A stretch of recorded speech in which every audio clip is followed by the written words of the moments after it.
All right. Here it is. Here we go. 54665, all things rural economic development, all things small town, and all things Viroqua. This morning, we have with us a very special guest, Mr. Chad Moeller from Anytime Fitness.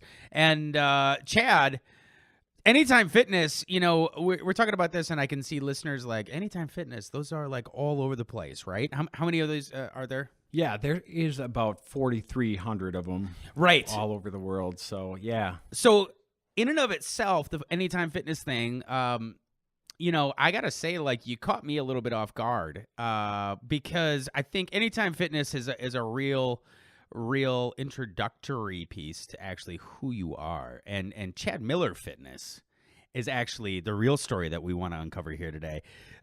Chad, when I sat down actually to do a little digging into, you know, what it would look like for a gym membership, I walked away with a strong impression. This is a passionate, engaged person who's really actually trying to better himself in the world around him. And through Chad Moeller Fitness, can you tell us a little bit about what that business is? What's Chad Moeller Fitness? Yeah, Chad Moeller Fitness, I think I need to go back a little bit further than that.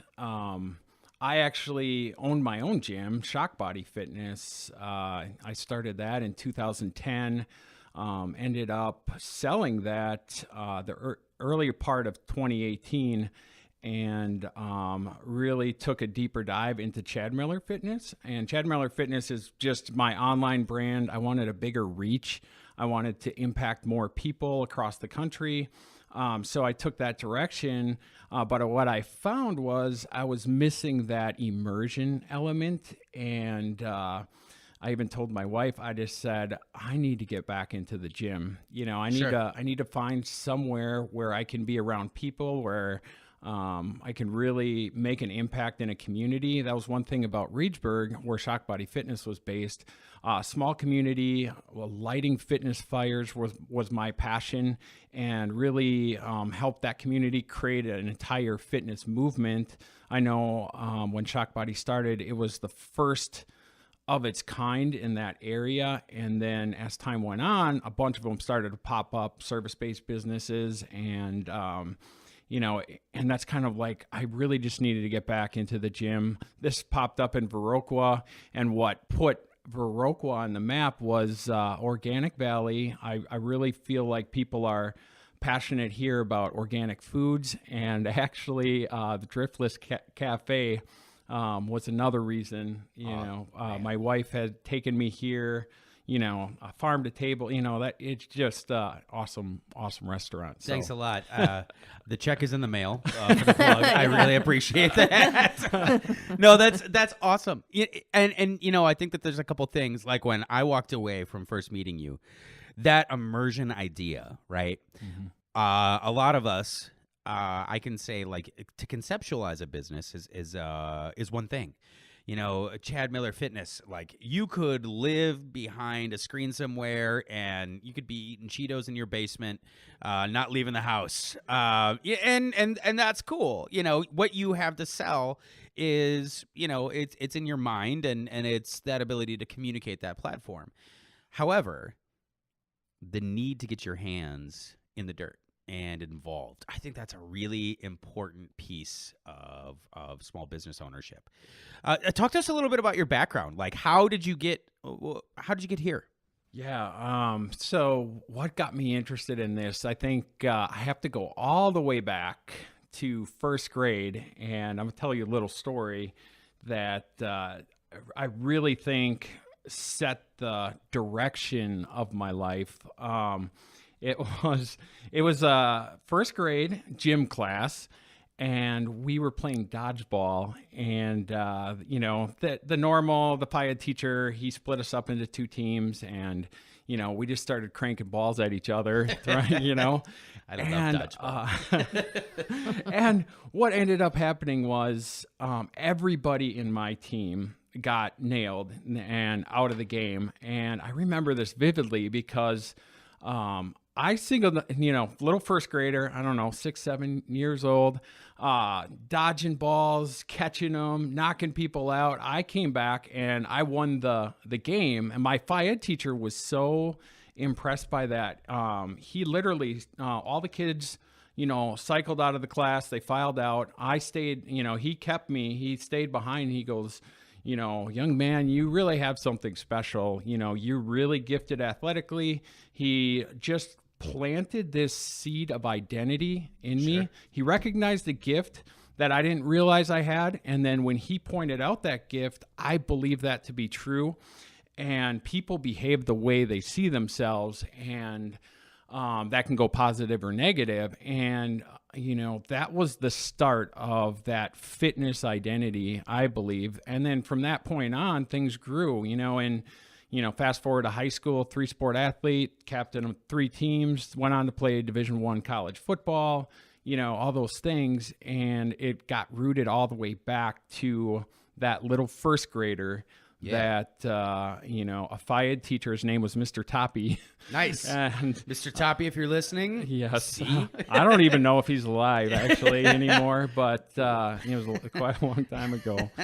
But, that really gave me or helped me recognize a gift that I had. Yeah. And then I just started pouring into that, I think, and the passion got rooted from there. First in athletics, then in college, I wanted to.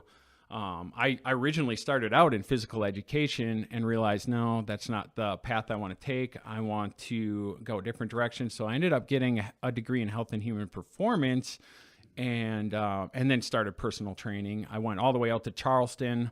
And really found, one thing I really feel is important is who you surround yourself with. Sure. And I identified a training company. They were the best in the city of Charleston. The trainers within that company, there's about 15 of them. Every single year, a trainer from that training company got Trainer of the Year for Charleston. They had clients like Hootie and the Blowfish, and really awesome people to learn from. So there again, I was immersed and really learned a lot from that experience. That I guess that's a great segue. Like what leads you from that experience? You've got all this background, you've got a rich history, athletics, you have this identity piece. At what point did you start writing?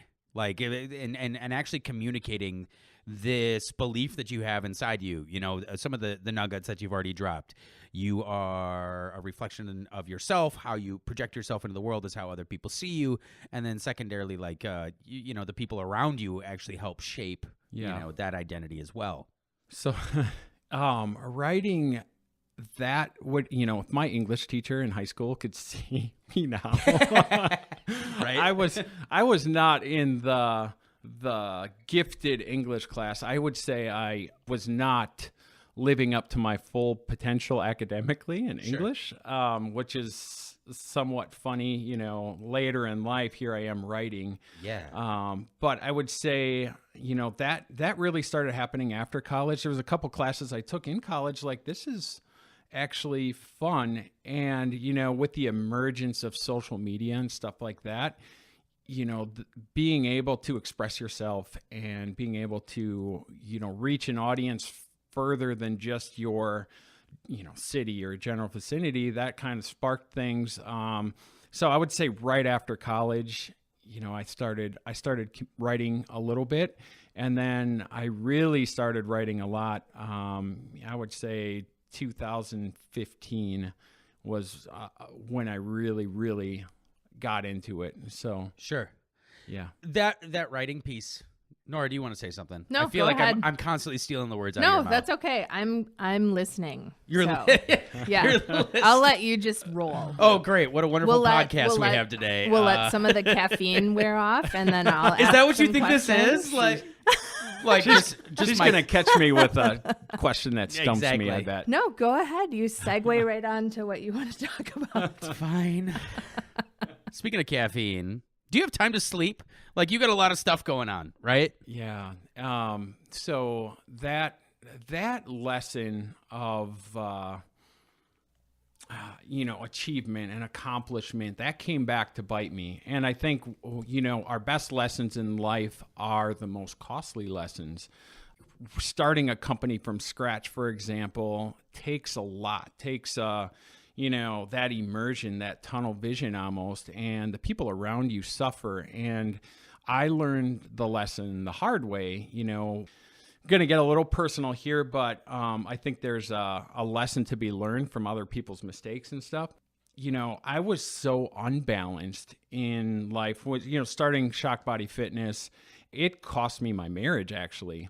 I lost sight of really what was important and really poured my whole self into the business. And, for my ex-wife, I think that was a lonely life, and I don't blame, it's things happen, but when you get to a point where the lesson is being taught, you're at rock bottom, and that's where I was at rock bottom. I really took that to heart. Like what really was the breakdown? What really happened? And what I practice now is intentional unbalance. And what I mean by that is we're not going to have that completely perfect balanced life where in every area of our life we are, in complete balance. That is actually, it's too hard to achieve. And if you do achieve it, you're really probably not striving in an area for greatness. You could probably have balance if you just want that mediocre life. But if you want an area of greatness, there has to be a time where you are all in. Wherever I am present in that moment. So I think people can have the biggest impact in life when they have that capacity to be in the moment that they're in. Where I went wrong was I was always half at work, half at home. I was at work thinking about my kids, my wife, but when I was at home with the wife and kids, I was always thinking about what I needed to do next for work and this and that. I was never really present where I was at. Sure. And that lesson has impacted me more than anything else. Right now I share custody with my kids, and one thing that people noticed after that rock bottom experience, I'm now happily married again. Sure. And this time I am completely present when I am with. So I have my kids, the phone's not even around.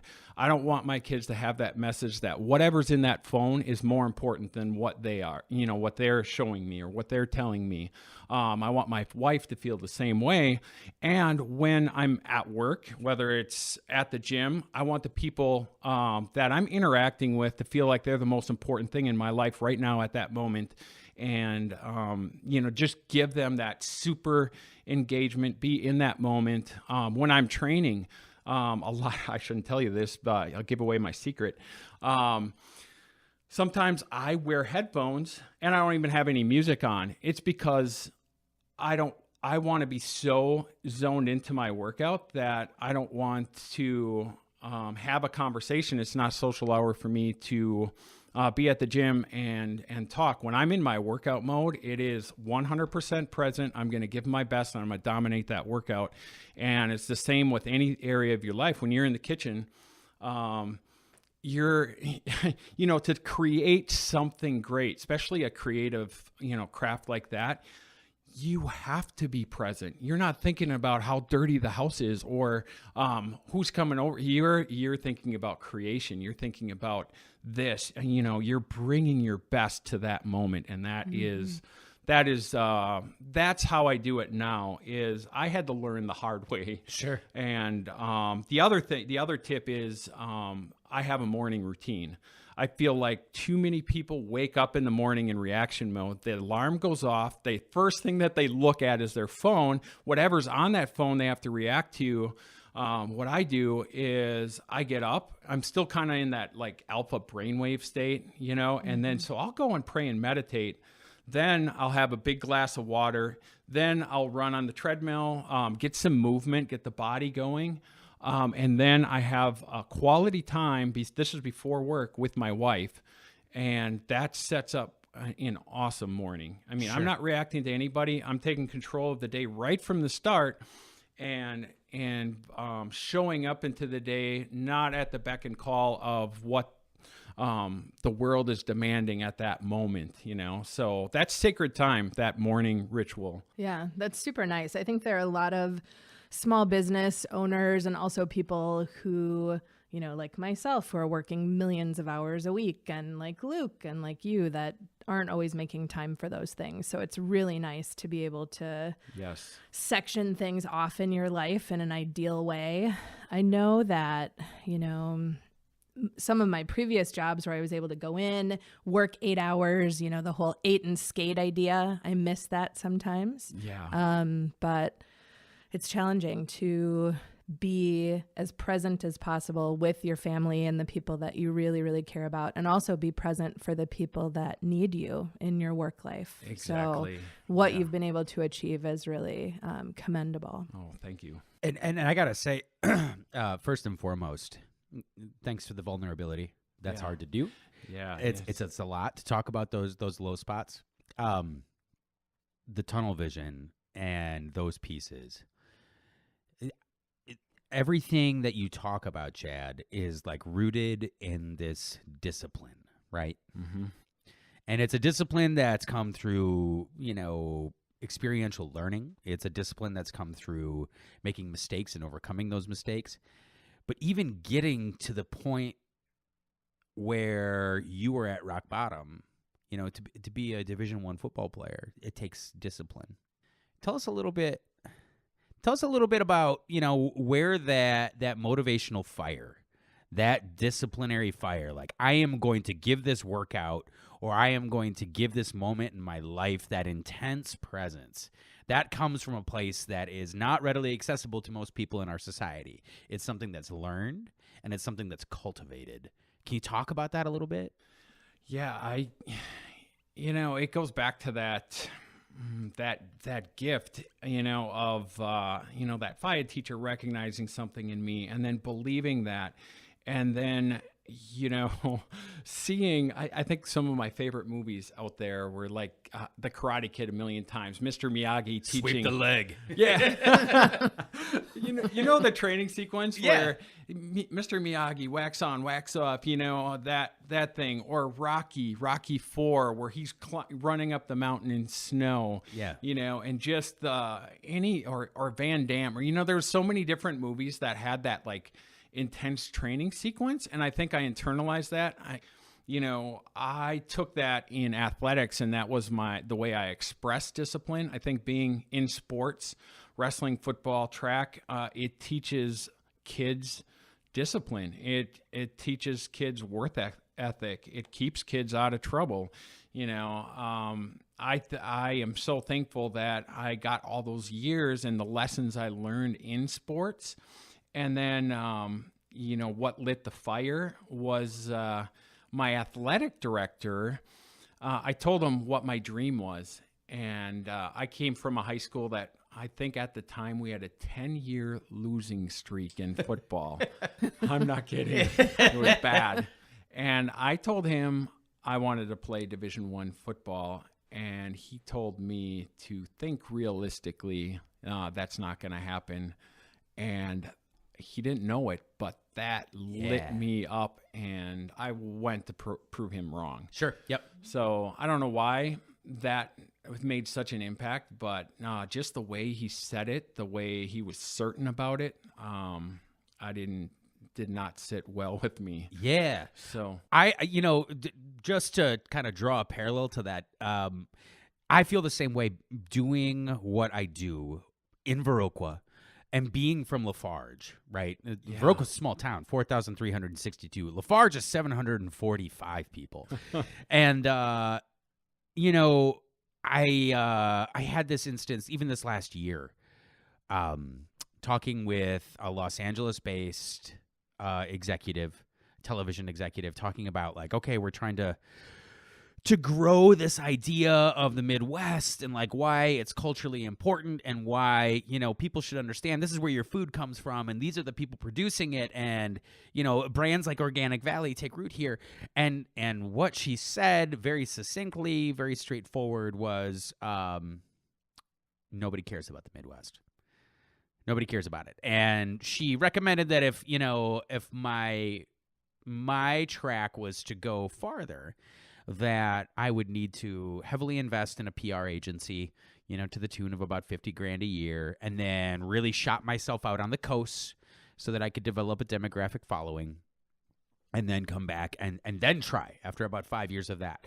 And that feeling for me, that identity piece of being from a really small place, or a place that doesn't have the same flash and glitz as New York or LA or cooking in Seattle or Portland or San Francisco, wherever, you know, it really fuels my fire. Like, I'm going to show you. I am going to show you what's possible through food. I am going to show you what's possible through intention and discipline and energy and trying to push and mold this idea that we're full of little nuances and surprises here. Yes. And to really, really show that identity, right? Yep. And that kind of certainty too that you have is attractive when expressing an idea or a direction that you're going to go. People are going to tend to follow the person that is the most certain, that mission-driven focus.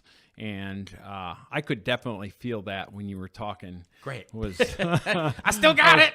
You do. I was getting goosebumps. I was like, yes, getting me fired up. Let's go cook. Let's go cook. Exactly. I'll eat. You can cook. Right. That's good. That's good. I think, though, to kind of segue back in, you know, that experience for me with the agent and talking about needing that identity to really reach out and touch people, I think you're kind of an anomaly with that. You have like 157,000 Facebook followers.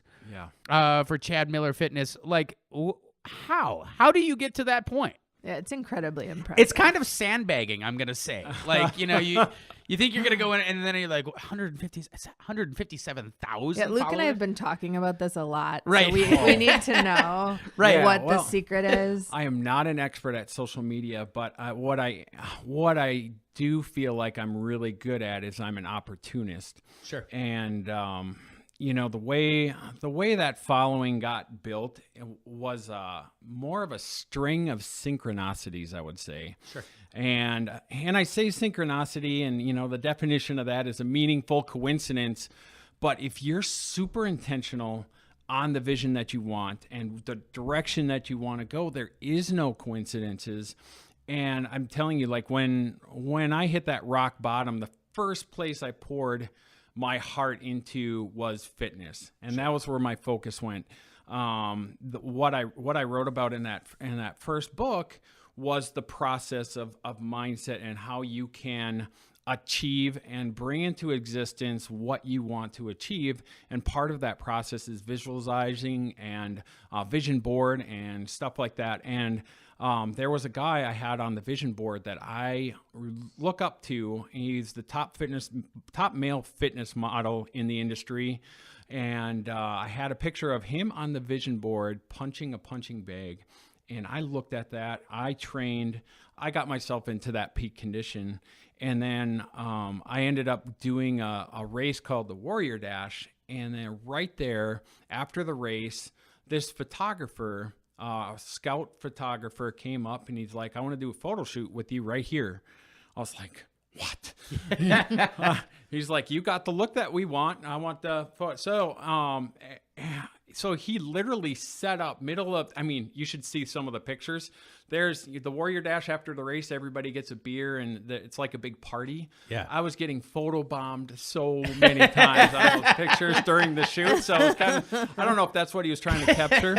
But that photo shoot led to a company out of Florida signed me as one of their athletes to be the face of their products.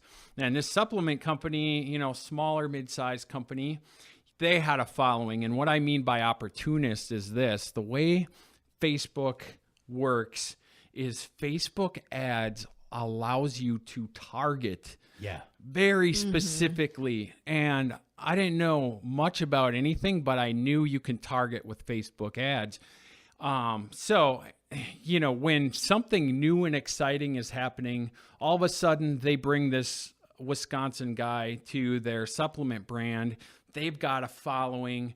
I targeted that following. Sure. It was almost synergistic in the sense that they are pushing me to their followers, but at the same time, I have Facebook ads pushing myself to that interest, to that following, to that demographic, because I didn't want to leave it up to chance. Here's an opportunity for me to get people that are interested in fitness, interested in this brand. I've got credibility because they've signed me with this company, and I got a surge of followers from that, from that first experience.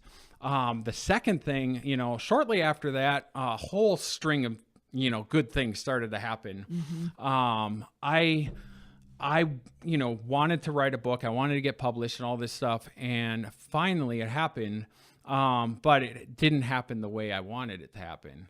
The agent I had at the time, I don't know how many people applied. I think he said over 300, but only like 12 got picked up for that book. So we each got a chapter in the book. Well, here's the thing about that.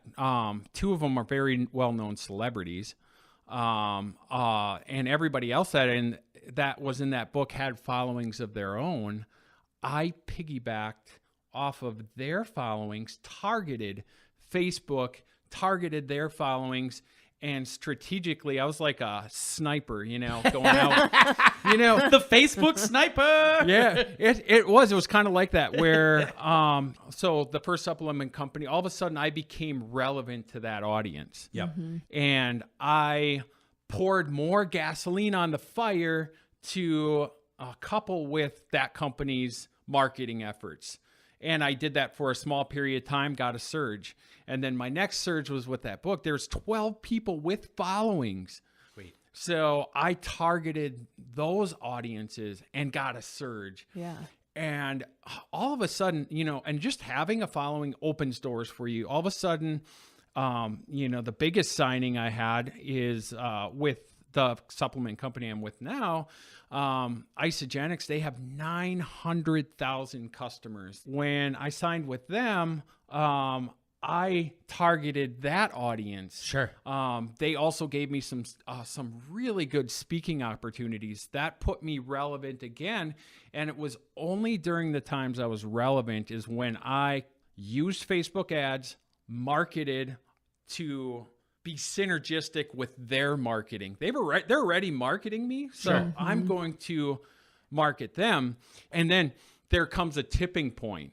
I think my wife is just like, you don't even have to do anything anymore. I think after about 80,000 followers, I don't market at all, and I'm picking up 100 to 200 followers a day. Yeah, that's amazing. Yeah. So, for listeners who are just getting into some of the advertising on Facebook and targeting different markets and boosting, what kind of cost is associated with this? Is it just lots of time on social media, or what are best practices? Because I'm sure people would love to know how to replicate some of those things. I would like to say I'm accidentally successful. Sometimes that's the best way. Exactly. I use logic, and when, like I said, I figured here's a moment in time when I'm relevant. Here's an audience that I'm relevant to, and what I was willing to invest. Everybody's going to have a different, budget or whatever. You just want to, depending on how big your vision is or what you want to do, if your business is more local, obviously it's going to be a little bit smaller budget. This is the direction I wanted to go. Is I wanted to take my fitness fire, spread it outside of the community I was impacting, and make an impact to people across the country. So those companies had national audiences, and I strategically spent my marketing dollars in those moments of time. Mm-hmm. So my following grew only when I was relevant. So the thing is, take that down to a smaller scale. If there is an event that might be local, you could, you're going to be relevant. You could target an audience that you might think is going to be at that event, or it's going to recognize you. Hey, I know this person, and, get engaged that way. The frustrating thing to me about Facebook, though, is the reach that the posts go out. Yeah. I don't really post a whole lot anymore because the reach is not there. When I want to reach somebody, and when I want to get, let's say I'm doing it for a client, that's where I'll use a Facebook ad to help me achieve those clients. Sure. The audience, though, it is nice to have, a large following, because I think in a sense it maybe adds a little bit of credibility. Yeah, legitimizes what you're doing for Yep. sure. That's awesome, and that's really. If that's accidental, good for you, sir. I mean, you're following the divine path at that point. I think I don't know if it was accidental. It was like I was blazing my own trail because I didn't really know what I was doing. I just used logic, like, hey, I'm relevant to this audience at this moment in time. Here's an opportunity to reach that audience in locking elbows with the company that's also marketing me. Yeah. So I want to hit on that one thing quickly, that relevancy, right? Like, and this is something that personally, like, you are speaking to me on this one. It's hard. And I think as human beings, sometimes really driven, passionate human beings, there's this tendency to want to believe that what we're going to do is always going to be relevant, right? Every single dish that I put out at the cafe is relevant, and it's going to speak to your soul, and it'll have a story and transparency and all the good juju that you can handle. However, that's not the case. There are times when, despite your best efforts, you can't flail hard enough to cultivate relevancy. Understanding that moment, right? Just for personal curiosity, was that moment... Did you start to develop that idea before or after rock bottom? Oh, I don't know. I would like to say I developed that idea. It was probably after rock bottom because I actually had a opportunity to put that in practice. Sure. Although, I take that back though, because as building, when I built Shock Body Fitness, I really, really strive for relevancy within the community. I really strive for opportunities because I didn't have a vision bigger than the community at that time. Yep. I just wanted to light fitness fires in that small little community and really just, at the core level, just help people change their life. Because I believe, like, the whole mission I had at Shock Body and the whole mission I have with Chad Moeller Fitness is a catalyst that unlocks greatness in other areas of life. When you show up fit, energized, ready to attack the day, healthy, you're able to show up in that moment as your best self. Your mental capacity is sharper. Your actions are clear. You're able to give more of yourself when you're healthy. Yeah. And so many people, there's this thing I learned from Dave Ramsey. It's called important or urgent. And we have these things that are important, non-urgent. And then we have these things that are important, urgent. And too many people go through life reacting to the important urgent or the unimportant urgent. Sure. And they forget about the important non-urgent. And some examples of important non-urgent are marriage, fitness, finances. It's like these things, they whittle away over time with bad habits. You take your eye off of fitness, it's important. It doesn't become urgent until you have that heart attack or until you get diagnosed with diabetes or until you get diagnosed with something else. So if you're intentional every single day with the important non-urgent, it will never get to that urgent category. In marriage too, that's so important.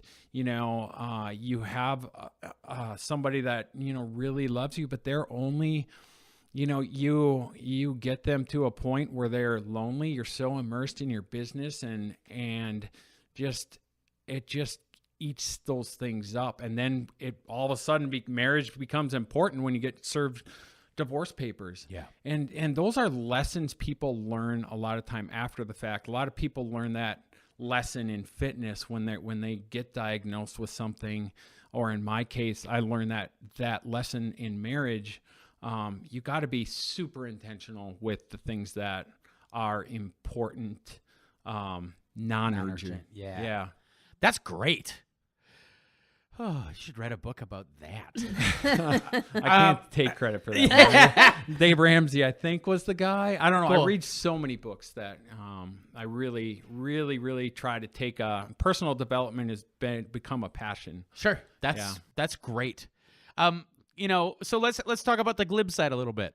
Fad diets, right? I was not supposed to actually have that cortado before 10 o'clock because I'm trying to practice some intermittent fasting in my life. You're doing that now? Well, you know, I got this thing and like I'm trying to shed weight and like tone. So I thought you were supposed to maintain for that thing.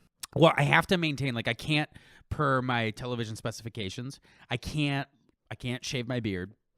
I have to keep my hair cut relatively the same, and I can't fluctuate weight too wildly one way or the other. Intermittent fasting is great. I've been doing it since 2014. Yes. People ask. So is bulletproof coffee. Yeah. People ask, how do you get an 8-pack abs? And I'm like, coffee and butter. Yeah. I've got 2 for 2. Look at her right You're now. not doing that anymore. I know. Well, the bulletproof Coffee and butter. We were doing bulletproof together. I know. Did you- And Were I you guys remember really? that had some not so great implications. I had to for poop you, all the Luke. time. It was insane. I mean, it was like, coffee. And it's not that it's a bad thing. I think that, you know, I have a good friend, actually, my brother-in-law's partner or wife, whatever.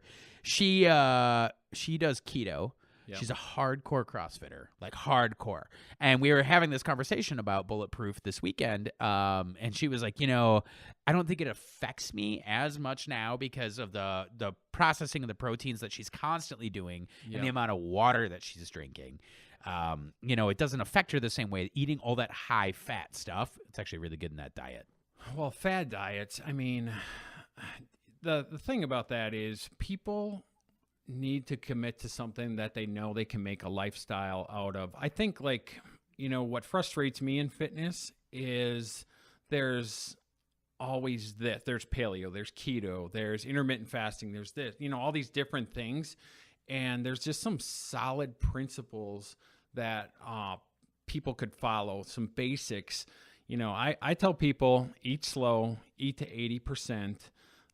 Put a vegetable with your protein, you know, simple, like things that are easy to follow. Eat slow. Tell me about this, because I am like the world's fastest eater because I never take time to eat. Well, and all of that comes from having to eat quickly with children at Or- one point, and then you never unlearn that. Or Okay, we have 5 minutes. or in the cafeteria at schools, you know, we had my buddies and I, we would down our plates in 5 minutes just to get up to the gym so we can have more gym time and play. And play basketball or whatever at lunch. Exactly. But, you know, slowing down your eating, eating to 80%, recognizing those signals really helps with getting the correct portions in there. Having a protein vegetable, stacking your meals with around your workouts, putting the carbs around your workouts. Sure. So, you know, some simple concepts like that. And then if people want to venture off into, like you said, your friends doing keto, I think keto has a place. You know, it's been shown to be very helpful with people that have had brain injuries. Yep. I've actually got an online client right now, and he's car accident, concussion, and keto is something that's, you know, really beneficial for him. But it's just, you know, taking a hybrid version of all those things that are going to work in your life. And I think it's so important, if you don't know where to start, is that you have filters out there. And what I mean by filters is you have one or two people that you know and trust, that you know knows their stuff. Yep. And helps you navigate that for your lifestyle and put something together for you. And it might seem like a fad diet to somebody else, but if it works well for you, I mean, that's where that customization comes in. Like, people look at, how I stay ripped. Well, I stay ripped with my bulletproof coffee. I do intermittent fasting, and it works great. Intermittent fasting tends not to work as well with females as it does with males. So, there may be some different recommendations. So I think having a filter, because the internet is so full of information. You're going to read one site that says keto is the worst thing you could ever do. And then you're going to read the next site that says it's the best thing you could do. And then you're going to paleo, you need to go paleo. And then another site says, no, paleo's, it's just like all this, like, who do I believe? Just find somebody that can help you navigate that. Yeah. And then get into a program that works for you. Sure. And it's, I think, that another thing that frustrates me with the fitness industry is people are so concerned with macros, carbs, fats, proteins, but they completely forget about micronutrition. Macronutrition will get you, if you look good, but internally you're not healthy, what's the point? Right. Mm-hmm. So I think that, micronutrition is just as important. And maybe I'm a little biased because my wife, she's a chiropractor, but she's also studying to be a functional medicine. And for those that don't know what functional medicine is, it's food as medicine. Sure. And micronutrition powers our health and wellness. Macronutrition, you can get that look, but some of these people that are shredded aren't healthy internally. They might be following if it fits your macros and have a bowl of Frosted Flakes or Lucky Charms. Yeah. It's like micronutrition is important too. Yep. I definitely, I've seen that actually. Yeah. And that's a really good thing to remember. So, kind of to push this one step farther, in the business world, if you could give small business entrepreneurs like one word of advice, like one nugget, one phrase. Mine, for example, is what got you here won't get you there. It's a constant process of sifting and winnowing. The idea that you have to reinvent yourself almost every day and be true to those principles. What do you got? I would give them two pieces of advice. First is hire a business coach. That was the best decision I've ever made with my business. I did that with Shock Body. She helped navigate, anticipate, avoid mistakes, capitalize on your strength. If you can hire a business coach, I would say that would be the first piece. And then the second piece is surround yourself with people that are going to raise your standards, push you, hold you accountable. The people that, it's so cliche, the 5 people you hang around with are the people you're going to end up like with. But this is the one lesson I actually teach my kids is, don't allow your friends to choose you. Choose your friends. Be intentional about that. Because, and I've got a book coming up. Hopefully it'll be out this year. But I write about it in the book is having like 4 or 5 people in your life. Let's just say it's in the area of fitness. And those people in the area of fitness, I use this analogy. Let's say they're driving 100, they're in their fitness life, they're driving 100 miles an hour down the interstate. And let's say your fitness life is average and you're only driving 55 miles an hour. Just by being in their proximity, adopting some of their standards, some of their best practices, some of their things that they're doing, your fitness life speed is going to start to speed up. Sure. And you become a better person just by being in proximity of those. So getting around people that are going to raise your standards, just push you harder, hold you accountable. I think having 4 or 5 close people that are excelling in all areas of life, for me, having people in my faith that are going to raise my standards, so I'm driving 100 miles an hour there, my fitness, so I'm driving 100 miles an hour there, relationships, Yeah. I want people in my life that are doing things that are better than what I'm doing, because they're going to make me better. Yep. I learned that right away when I played at Minnesota, coming from, where I was at in football and going to a Division I level, it wasn't long where my level of play had to be elevated or I would not make it there. Yep. So being around people that are better are just going to make you better. So I would say hire a coach, find people that are better than you in the area of life you want to be, because you don't want to be the best person in the room. You don't want to be the strongest skill set there. You want to have people that are going to challenge you, to force you to strive. Finding people that can push you. Yep. Is. We do a lot with collaborations, and this the slower time of the year is when I spend a lot of time traveling, and I cook with people who are most of the time better than me, usually have stronger credibility than I do, and that always is something that we distill and take back to the cafe, or actually we have collaboration series that come here. And I think the interesting part about that is we run a really basic, rustic kitchen, very straightforward. 6 burners and pizza oven. And so when we have chefs that come in and they have literally these multi-million-dollar playgrounds and you are cut down to this is what you got. You got 6 burners and you got a pizza deck. Execute. It, for them, is a really good lesson. It changes the vision and the focus. And then when I get to go out and play in their kitchens, it's like, oh, all this stuff. This is amazing. It's like going from working out with one bench in your basement and, my dad actually built my brother a squat rack growing up out of wood, which was... I can picture that. Oh, my gosh. This is so great. This is a great analogy. I know exactly what you mean. To go into this great high-functioning gym where they've got 7 rowing machines and, the indoor track and oh, my gosh, they've got, equipment that I don't even know how to use. I'm intimidated by it, but I'm going to get on there and look like an idiot probably for the first 20 minutes. And the raising your game with people around you, it just occurred to me that's why, Nora, you constantly want to work out with me. The kettlebell swings, I am the motivation to raise your fitness game because... What? No. Because... I'm not able to say what I would like to say to you on air right now. Wow, but that's it would be let 'em my have it. pleasure to kick your butt. Oh, boy.